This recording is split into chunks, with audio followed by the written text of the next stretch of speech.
कैसे हैं बच्चों? बढ़िया होंगे, मस्त होंगे, स्वस्थ होंगे और मैथ के लिए तैयार होंगे। मैंने उस दिन तुम लोगों को क्या बताया था कि वास्तव में मैथ मीन्स कुछ नहीं, केवल क्या इसका कॉन्सेप्ट खूब बढ़िया से समझ लो और पढ़ो तो, लेकिन इस चैनल को लाइक और सब्सक्राइब भी कर दो। देखो इसमें कंजूसी ना करो। तो आज हम लोग, पिछले वीडियो में मैंने बताया था कि हम रेशनल नंबर के बारे में बताएंगे, क्लास 10th का टॉपिक है और वैसे कहीं भी आए तो शुरुआत करते हैं। देखो जैसे हम लोगों ने जाना था ना कि जो वास्तविक संख्याएं होती हैं, मीन्स जो रियल नंबर होती हैं, वो कलेक्शन होती है ढेर सारी संख्याओं की ना, तो उसी का एक हिस्सा था रेशनल नंबर और एक हिस्सा था इरेशनल नंबर। तो सबसे पहले आज हम रेशनल में से एक चीज जानेंगे, परिमेय संख्या। कौन सी संख्या है? परिमेय संख्याएं, यानी वह संख्याएं। जैसे आज हम लोग एक चीज क्या जानेंगे, परिमेय संख्या, यानी वह संख्याएं जो P/Q के रूप में लिखी जाए। वह संख्याएं जो P/Q के रूप में लिखी जाए या P/Q के रूप में लिखी जा सके, उन्हें हम लोग परिमेय संख्या कहते हैं। कौन सी संख्या कहते हैं? परिमेय संख्या कहते हैं। और एक चीज, और Q उनका जो हो वो नॉट इक्वल टू क्या हो, zero. Q not equal to क्या हो, जीरो हो, यानी Q जो उनका हर है, डिनोमिनेटर यानी हर है, वो जीरो के बराबर ना हो, यानी कभी भी जीरो ना हो जाए। अब इसके अलावा जो भी संख्याएं होंगी, जैसे 3 परिमेय संख्या है, 4 परिमेय संख्या है, 5 परिमेय संख्या है।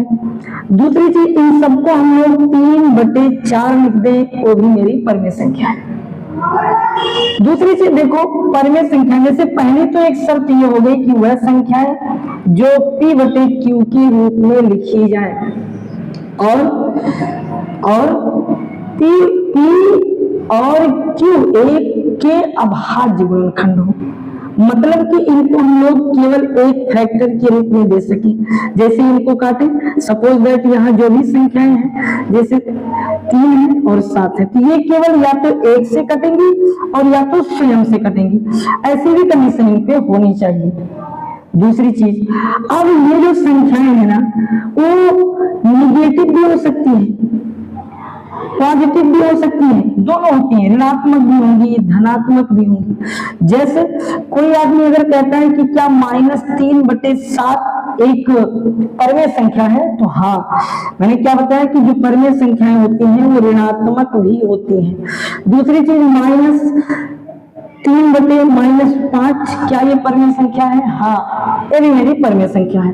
7/-3 क्या ये मेरी परिमेय संख्या है? हाँ, ये भी मेरी परिमेय संख्या है। तो दोनों चीजों में क्या मैंने बताया कि जो संख्याएं माइनस में हो या जो संख्याएं प्लस में हो, हर माइनस में हो, अंश माइनस में हो, कोई दिक्कत नहीं, वो सारी संख्याएं क्या होती हैं? परिमेय संख्याएं होती हैं, रेशनल नंबर्स होते हैं। दूसरी एक चीज ना, अगर कोई आदमी ये पूछ ले कि क्या 7/0 जो है वो एक रेशनल नंबर है, क्या वो एक परिमेय संख्या है? नहीं, क्योंकि इसका हर जो है वो क्या आ गया है? 0 आ गया है। और हर को यानी डिनोमिनेटर को कभी क्या नहीं होना चाहिए? 0 नहीं होना चाहिए।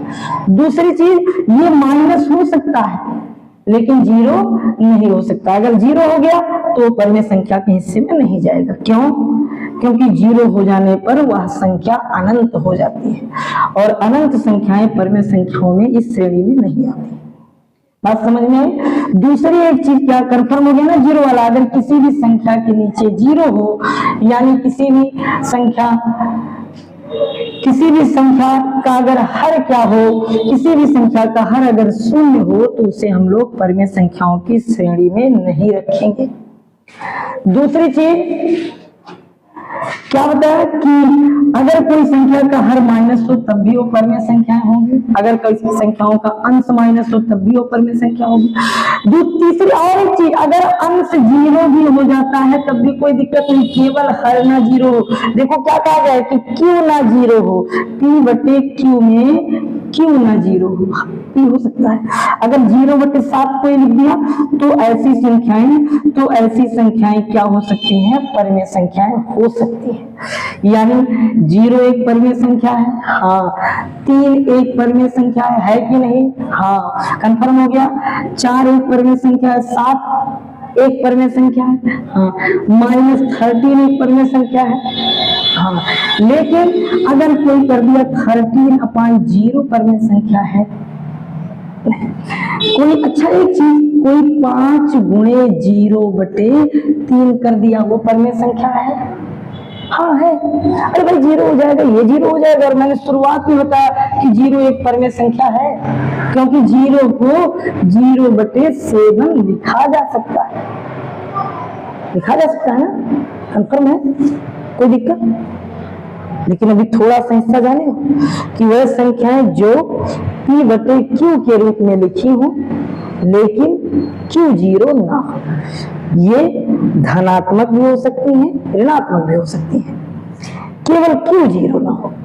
दूसरी एक चीज क्या है कि अगर कोई आदमी पूछ लिया कि सर पाई कैसी संख्या है, क्या परमेय है, तो नहीं, नो, पाई तुम्हारी परमेय संख्या नहीं है, लेकिन इसी पाई का मान 22/7 एक परमेय नंबर है, एक परमेय संख्याएं हैं, कंफर्म हो गया। अब तो परमेय संख्याओं में कोई झंझट नहीं है, यानी वह संख्याएं जो p बटे q के रूप में लिखी हूँ, वह संख्याएं जो p बटे q के रूप में लिखी हूँ, वह संख्याएं जो p बटे q के रूप में लिखी हूँ और q नॉट इक्वल टू 0 हो, उन्हें हम लोग परमेय संख्या कहते हैं। मैं 4 क्वेश्चन बोलता हूँ, इन तीनों में परमेय संख्याओं कौन नहीं है? एक है 3, एक है -3, एक है 7/6। वेरी गुड, बहुत सही, 7/0। एक जगह मैंने और लिख दिया 0/7। अच्छा है, ठीक है, वेरी गुड। यानी अंश हो सकता है क्या, ठीक। तो अब परमेय संख्याओं का हिस्सा कंफर्म हो गया, परमेय संख्याओं का हिस्सा कंफर्म हुआ 100%, कोई दिक्कत, वेरी गुड, वेरी गुड। तो अब एक दूसरी चीज चलते हैं, आप परमेय संख्या। मैंने उस दिन क्या कहा था कि मैं आज के दिन परमेय और अपरमेय, रेशनल और इरेशनल नंबर को डिफाइन करूंगा। तो परमेय में अगर कोई दिक्कत हो तो बेहिचक कॉन्टेक्ट करो। दूसरी एक चीज, एक है अपरमेय यानी इरेशनल नंबर। देखो एक सिंपल सी भाषा है, वह संख्याएं जो परमेय नहीं होती सब अपरमेय होती है, वह संख्याएं जो परमेय नहीं होती वो सब अपरिमेय होती हैं, वह संख्याएं जो परमेय नहीं होती वो सब क्या होती हैं, अपरिमेय यानी इरेशनल नंबर होती हैं। Those numbers are not rational number, these are called to irrational number। यानी वह संख्याएं जो परमेय नहीं होती हैं वो सब क्या होती हैं, अपरिमेय होती हैं, कंफर्म। तो हम लोग एक अगली चीज चलेंगे, √3। आज मैंने क्या कहा कि वह संख्याएं जो क्या हो, परमेय ना हो। तो √3, देखो √3 एक परमेय संख्या नहीं है। अपरमेय संख्याएं जो होती हैं वो 2 चीजें होती हैं। अपरमेय संख्याएं वह संख्याएं होती हैं कि जो दशमलव के रूप में बदलने पर ना तो रिकरिंग हो, यानी ना तो ऐसा हो कि 0.333 आए, अगर ऐसा आता है तो भी वो, यानी अगर कोई संख्या दशमलव में 0.3333 डाट देता है, या किसी संख्या को, जो अपरमेय संख्या होती है ना, उनको चाहे जितना हम लोग डिवाइड करते जाओ कटती जाती है, मतलब कि वो लास्ट तक ऐसे चलती जाती है, इनफाइनाइट तक। तो √3 हो गया, ये कैसी संख्या है, अपरमेय। √5 हो गया, ये कैसी संख्या है, अपरमेय। √7 हो गया, ये कैसी संख्या है, अपरमेय। तो √9 हो गया, ये भी संख्या कैसे, अब अच्छा कंफर्म, अच्छा ठीक है, हाँ ये 3 होता है बेटा, वेरी गुड। तो ये कैसी संख्या है, ये परमेय संख्या। अगली चीज, तो अब ना जिससे ये मुझे मालूम हो गया कि चलो इसको निकालो। हाँ, तो ये मेरी संख्याएं कैसी होती हैं? अपरिमेय संख्या होती है। एक चीज हमेशा याद रखना कि अपरिमेय संख्याओं का मल्टीप्लाई यानी गुणा, अपरिमेय संख्याओं के गुणे से बनी संख्या, जैसे 7 गुणे √3 जो भी बनेगी वो भी कैसी संख्या होगी आयुष? 7√3 कैसी संख्या होगी? अपरिमेय संख्या होगी। दूसरी चीज मैंने क्या कहा कि अपरिमेय संख्याओं का अगर किसी परिमेय संख्या से गुणा करें, रेशनल का किसी इरेशनल से गुणा करें, तो जो प्रोडक्ट आएगा मतलब जो गुणनफल आएगा वो भी एक कैसी संख्या होगी? अपरिमेय संख्या होगी। तो कंफर्म हो गया ना, 7√3 कैसी संख्या है? अपरिमेय।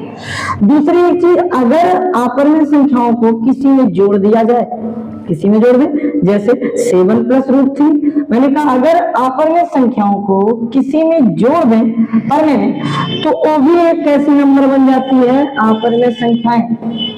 वो कहते हैं लोग कि गेहूं के साथ गुड़ भी पीसा जाता है। पहले ये संख्या कैसी थी? पहले ये संख्या परिमेय थी, लेकिन लगा इसमें अपरिमेय, पूरे को बना दिया अपरिमेय। और यही अगर घटा दिया जाए 7√3, तो भी कैसी संख्याएं हैं? अपरिमेय संख्याएं। भाग दे दे, डिवाइड करें, 7√5 लिख दे, ये भी अपरिमेय संख्या। मतलब अगर किसी अपरिमेय से किसी परिमेय संख्या में गुणा करेंगे जो मिलेगा वह अपरिमेय, भाग करेंगे जो मिलेगा वह अपरिमेय, जोड़ेंगे जो मिलेगा वह अपरिमेय, और घटाएंगे जो मिलेगा वह भी क्या होगा? अपरिमेय होगा।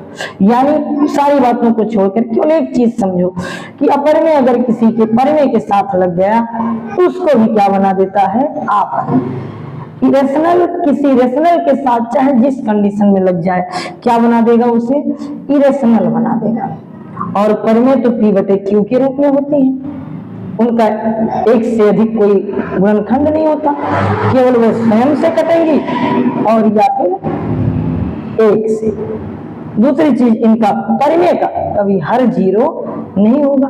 और अब अपरिमेय में तो वही होता है जिसके कारण ये इनफाइनाइट तक चली जाती है। तो दोनों टॉपिक कंफर्म हो गया, इरेशनल और रेशनल कंफर्म हुआ।